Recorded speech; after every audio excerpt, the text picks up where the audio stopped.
مجھے اور تجھے بھی دیکھ سکتا ہے، میں اور تم اس نبی کے ماننے والے ہیں۔ تو فرمایا رأیت موسیٰ وہو قائم یصلی فی قبرہ، میرا گزر موسیٰ کی قبر کے پاس سے ہوا، میں نے دیکھا جناب موسیٰ اپنی قبر میں کھڑے ہاتھ باندھ کر درود و سلام مجھ پر پڑھ رہے ہیں۔ تو جناب موسیٰ ہاتھ باندھ کر یا نبی سلام علیکہ پڑھ رہے تھے، تو میں اور آپ کیا پڑھتے ہیں؟ یہی پڑھتے ہیں نماز جمعہ ہو، جمعے کی نماز کے بعد خصوصی طور پر ہاتھ باندھ کر مصطفیٰ جان رحمت پہ لاکھوں سلام پڑھا جاتا ہے، یا نبی سلام علیکہ پڑھا جاتا ہے۔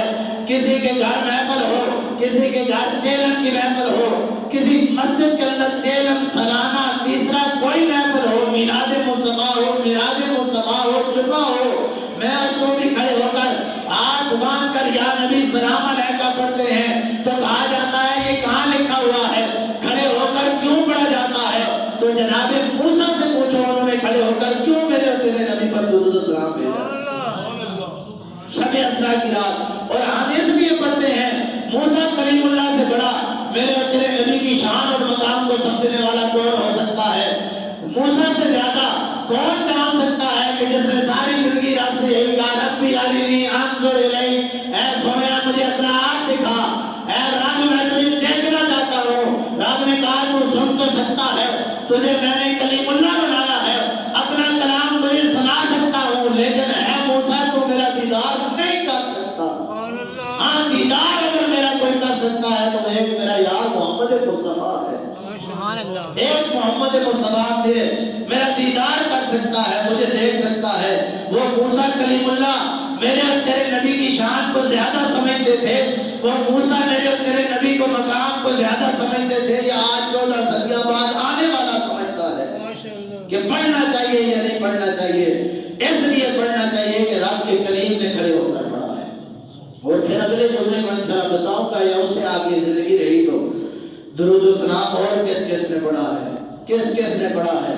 تو کہا قبر موسیٰ سے گزرا، وَهُوَ قَائِمٌ يُصَلِّي فِي قَبْرِهِ، وہ قبر میں کھڑے صلوات پڑھ رہے تھے۔ پھر حضور کی سواری مسجد اقصیٰ پہنچ گئی، آپ مسجد اقصیٰ پہنچے۔ جب مسجد اقصیٰ پہنچے تو پھر وہاں کا منظر بھی بہت حسین تھا، وہاں کی شان بھی نرالی شان تھی کہ جب حضور کی سواری براق مسجد اقصیٰ کے باہر باندھ دی گئی، آپ مسجد اقصیٰ کے اندر جب داخل ہوئے تو کیا دیکھتے ہیں؟ آدم سے لے کر عیسیٰ تک 1,24,000 کم و پیش انبیاء آپ کے استقبال کے لیے مسجد اقصیٰ کے اندر موجود ہیں، آپ کے استقبال کے لیے، آپ کے دیدار کے لیے، آپ کے دیدار کے لیے، آپ کے استقبال کے لیے آدم سے لے کر عیسیٰ تک۔ اور وہ جو جناب موسیٰ کو قبر کے اندر دیکھ کر آئے تھے کہ قبر میں کھڑے صلوات پڑھ رہے تھے، دیکھا تو مسجد اقصیٰ کے اندر موسیٰ کلیم اللہ بھی میرے اور تیرے نبی کے استقبال اور دیدار کے لیے کھڑے موجود ہیں، کھڑے موجود ہیں۔ اب 1,24,000 پیغمبروں نے میرے اور تیرے نبی کا کھڑے ہو کر استقبال کیا، کھڑے ہو کر استقبال کیا، خوش آمدید کہی۔ پھر جناب والا مسجد اقصیٰ کے اندر جناب جبرائیل فرشتوں کے سردار نے اذان کہی۔ جب اذان ہو گئی اب 1,24,000 انبیاء موجود ہیں۔ آخر انہوں نے سوچا تو ہوگا، ذہن میں خیال تو آیا ہوگا کہ اب مصلی امامت پہ کون کھڑا ہوگا؟ مصلی خالی پڑا ہے، 1,24,000 پیغمبر مسجد اقصیٰ کے اندر موجود ہیں، اذان دی جا چکی ہے، اذان ہو چکی ہے، نماز پڑھانی ہے، مصلی میں کھڑا ہونا ہے۔ اب کون کھڑا ہوگا؟ مصلی میں کون جائے گا؟ جناب آدم صلی اللہ کے دل کے اندر خیال تو آیا ہوگا نا کہ رب نے مجھے ساری انسانیت کا باپ بنایا ہے، ابو البشر بنایا ہے۔ فرشتوں سے کہا آدم کو سجدہ کرو، فرشتوں نے مجھے سجدہ کیا، کیا پتا آج مصلی امامت میں مجھے کھڑا کر دیا جائے۔ جناب نوح اللہ کے دل کے اندر خیال آیا ہوگا کہ میں نے 950 سال رات کی عبادت، رات کی طرف لوگوں کو بلایا، لوگوں کو تبلیغ کی، اور رب نے مجھے پھر پانی اور سیلاب آیا تو کشتی نوح کے ذریعے رب نے جو ہے وہ مجھے اور میرے ماننے والوں کو رب نے جو ہے وہ سلامت رکھا۔ کیا پتا آج مصلی امامت مجھے نصیب ہو مصلی امامت پہ میں کھڑا ہو جاؤں، جناب ابراہیم خلیل اللہ کے دل کے اندر تو خیال آیا ہوگا کہ رب نے مجھے اپنا خلیل بنایا ہے۔ نارے نمرود کے اندر جب مجھے ڈالا گیا تو رب نے اس نارے نمرود کو میرے لیے جو ہے وہ ٹھنڈا بنا دیا، سلامتی والا، امن والا کر دیا۔ کیا پتا آج مصلی امامت پہ مجھے کھڑا کر دیا جائے۔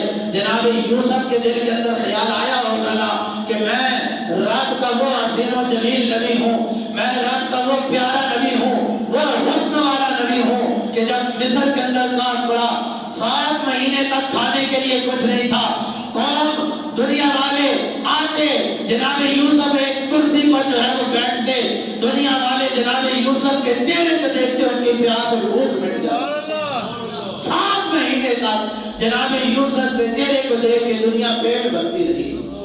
کہا میں اتنا حسین و جمیل نبی ہوں، کیا پتا آج مصلی امامت پر کھڑا ہونا مجھے نصیب ہو جائے۔ جناب اسماعیل ذبیح اللہ کے دل کے اندر خیال آیا ہوگا میں رب کا وہ پیارا نبی ہوں، میں وہ پیارا نبی ہوں کہ جب مجھے قربانی کے لیے جو ہے وہ میدان کے اندر لے جایا گیا، وادی مینا کے اندر لے جایا گیا، لٹایا گیا، میں رب کا وہ پیارا نبی ہوں کہ رب نے جو ہے وہ چھری کو حکم دے دیا کہ میرے اسماعیل پر نہیں چلنا، اور رب نے میری خاطر جو ہے وہ جنت سے دبا بھیج دیا۔ کیا پتا آج مصلی امامت پر کھڑا ہونا مجھے نصیب ہو جائے۔ اللہ اکبر کبیرہ۔